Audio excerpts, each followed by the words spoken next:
Rummenigge pede teto salarial, alguma coisa nesse sentido, que acho que isso vai gerar uma boa discussão. E ele diz o seguinte: abre, entendo essa discussão sobre o calendário e sobre o movimento dos jogadores querendo jogar menos. Entendo essa discussão, mas os jogadores e seus agentes caíram na armadilha, nesta armadilha. Ao exigirem salários cada vez elevados, mais elevados, estão forçando os clubes a gerar receitas cada vez maiores. De onde vêm essas receitas? Ele pergunta. Através de mais jogos também. E é por isso que digo, devemos sentar-nos com todos os envolvidos e discutir sem emoção que mecanismos precisamos para trazer de volta tempos mais sérios e racionais, inclusive em termos de negócios da indústria do futebol. Eu confesso que, com a minha ignorância, e aí vem até um amigo que mandou aqui a propaganda da Tostines, né? É fresquinho porque vende mais ou vende mais porque é fresquinho, né? Onde começou esse problema? Jogadores e agentes também têm responsabilidade nessa questão, amigos? Eu não tinha pensado nisso. Queria Total. ouvi-los. Fala, Não, Rodrigo. primeiro, o Bayern é o clube dos grandes clubes europeus mais consciente dos problemas macros do futebol europeu e dessa explosão de gastos que levou a isso. Eu recomendo, inclusive, para quem quiser, na Apple TV tem o documentário sobre a tentativa de criação da Superliga, que foi aquela coisa que teve os clubes europeus tentaram se dissipar da Europa, os grandes, e o Bayern foi contra. Foi um dos grandes que ficou junto com a UEFA e não quis. E a tese dos que queriam se separar, que eram o Real Madrid, Juventus, Barcelona principalmente, esses três, é porque assim, não tem mais dinheiro para pagar o que hoje tá posto de salário. Pô, não tem mais porque tem aumento salarial cada vez maior de um mercado que foi inflado pela entrada do PSG e do Manchester City, começaram a pagar salários irreais porque era dinheiro sem fundo, dinheiro do petróleo, você inflou o mercado inteiro, foi aumentando cada vez mais as despesas, os outros clubes que têm que viver da própria receita começaram a ficar sufocados, e agora você está nessa situação, ou seja, salário alto demais, e aí você tem que ficar botando cada vez mais jogo para pagar a conta. O Rummenigge tem a tese dele, ele tem total razão. Tem que sentar na mesa e falar assim, amigão, você quer jogar menos? Beleza, então você vai ganhar menos. Ou então a gente vai estourar todo mundo e vai ter 80 jogos por ano para poder pagar a conta. É a mesma coisa, não tem milagre. Você e Massini aqui, Massini e PVC aqui, a gente está fazendo um programa Finanças do Esporte, vai ter um patrocinador e tal, não sei o quê. Se a gente fizer 2 programas, a gente pode ganhar mais. Com um só, vai ter um limite de receita. Não adianta achar que você, com o mesmo número de jogos, vai ganhar muito mais para ficar pagando os jogadores.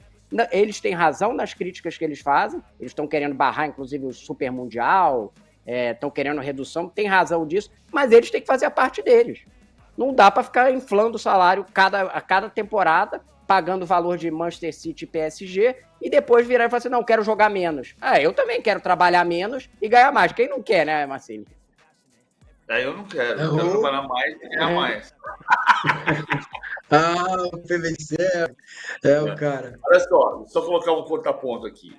Eu estou vendo o ranking do Jornal Valor dos 10 maiores esportistas mais bem pagos do mundo. Dos 10, hoje 5 são do futebol. Mas dos 5 que são do futebol, eu vou ler.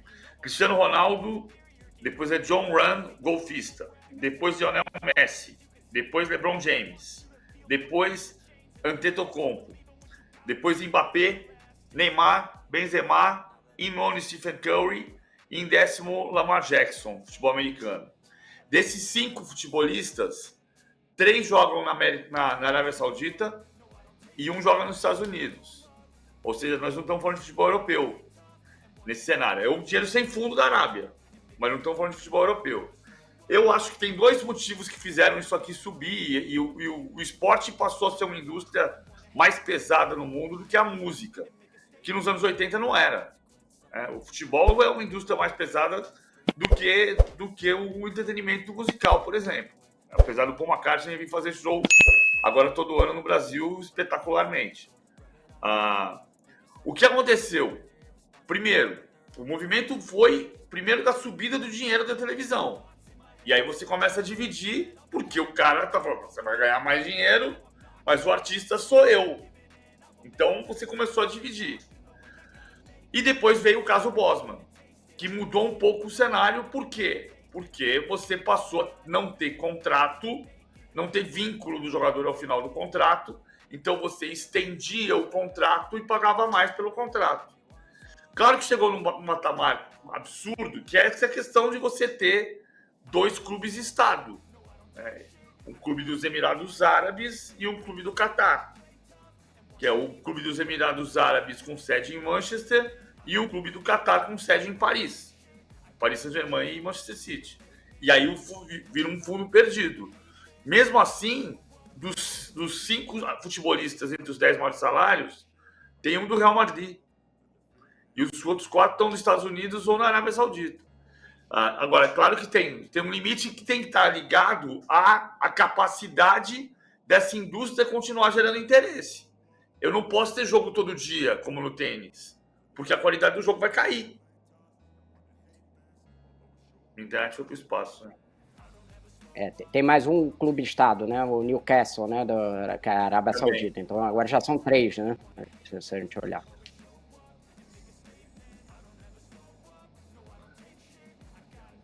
Acho que você mutou. Acho que você está mutado, Marcini. Desculpa, minha gente, vamos lá. Só favoritar, só lembrar aqui que o Rodrigo Matos tem um novo amigo, o Renato Teixeira Leite, de La Roque, deve ser assim, deve ser francês.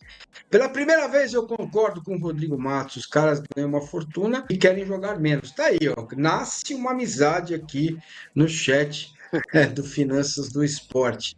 Bom, é uma discussão. Se a gente não discute fair play de clube, imagina teto para jogador. A NBA tem teto, né? A NBA tem o teto e eu sei que na NBA tem e sei que na Liga de Futebol dos Estados Unidos também tem um teto. Os clubes, as franquias, as marcas têm que passar desse teto. Mas aí, o que será que os jogadores vão pensar nisso, né? Como que eles vão responder a essa provocação do Rummenigge que eu achei muito interessante. Fala, Rodrigo. Não, dentro daquela discussão da Superliga, você tinha uma discussão de teto. Se você olhar esse documentário que foi feito aí, eles conseguiram entrevistar quase todo mundo, o Agnelli, né, que é o antigo ex-presidente da Juventus, e o próprio Florentino Pérez, eles tinham essa discussão da contenção de gastos dentro da Superliga. A ideia foi totalmente rejeitada pela população, pelo povão, pelas torcidas e tal, e era elitista, concordo com várias dessas críticas, mas tinha essa preocupação do excesso de gastos que dentro da discussão do aumento de receita ali. Perfeito, meus amigos. Vamos nessa que hoje é sexta-feira, a galera tá aí se coçando para fazer outras coisas, mas nós temos um tema que é muito relevante para a gente fechar o Finanças de hoje. Lembrando que daqui a pouco vem o de primeira e o PVC, o pessoal, o time completo. Eles vão falar tudo sobre a rodada do Campeonato Brasileiro, a vitória goleada do Corinthians ontem lá na Neoquímica Arena. FIFA muda a regra de transferências e afeta mercado de bilhões, cara. Olha aí, vamos lá para a nossa primeira tela aqui a respeito desse tema para a gente entender. Olha aqui, ó. Total do Brasil 2024, 4,8 bilhões de transferências, compras 1,7, vendas 3,1. Eu não sei, PVC e Rodrigo Matos, se na International Board ele se convencionou a falar os velhinhos da International Board que ficavam pensando mudanças na regra e eram muito tradicionais, mas na FIFA tem alguém que fica ali, vamos mudar isso aqui, vamos mudar aquilo lá. Qual é a mudança específica, Rodrigo PVC, para a gente explicar para as pessoas essa mudança fundamental nas regras de transferências? Vamos lá. Então, o que aconteceu? O caso do jogador Diarra, jogador francês, ele saiu do Lokomotiv e gerou uma ação na FIFA contra ele, de cobrança de um valor e ficou uma indenização que ele teria que pagar 10 milhões de euros para o Lokomotiv pela saída dele e depois assinou com outro clube. O que aconteceu? Ele recorreu ao Tribunal Europeu e o Tribunal Europeu chegou à conclusão que as regras da FIFA de transferências não estavam corretas por interferir na possibilidade do jogador trabalhar livremente. E que essas regras têm que ser modificadas. Então, na verdade, a FIFA vai ser obrigada a modificar a regra dela, que é o artigo 17 do Regulamento de Transferências de Jogadores da FIFA, que basicamente é o artigo que trata da rescisão do jogador. Ou seja, do outro clube ter que pagar para pegar o contrato, para romper o contrato de um jogador. Tá o jogador jogando aqui no Palmeiras, e aí o Flamengo quer contratar, estou aqui usando qualquer nome como exemplo, e aí o Flamengo tem que pagar a rescisão do contrato para o Palmeiras, ou fazendo um acordo com o Palmeiras, ou pagando o valor inteiro daquela rescisão. Isso que a FIFA vai ter que modificar. Vai acabar o mercado de transferências? Provavelmente não. Mas ela vai ter que criar algum mecanismo para se adaptar a essa decisão do Tribunal Europeu. E aí você vai ter uma consequência global, porque tudo que acontece lá acaba sendo um reflexo para todo o resto do mundo global de transferência. É um caso, pode-se dizer, quase do tamanho do Bosman lá atrás, que você acabou com passe na época, né? E aí transformou-se ali em direitos federativos. Não vai acabar esses valores de transferência e tal, mas você vai ter alguma modificação, que a gente ainda não sabe qual é, porque a FIFA abriu agora, ela vai fazer a modificação, e ela vai ouvir todo mundo do mercado, os clubes, agentes, para saber que tipo de novo regulamento ela vai estabelecer, mas você vai ter alguma revolução e impacta nas receitas dos clubes brasileiros, por exemplo, que é uma receita de 3 bilhões até agora, e também nas compras deles, que foram esse valor de 1,7 bilhão. Você vai ter, a gente não sabe qual vai ser o cenário, mas esse mercado gigantesco vai ser afetado. Eu acho, Rodrigo, a gente vai ter que entender isso com a regulação nos próximos anos.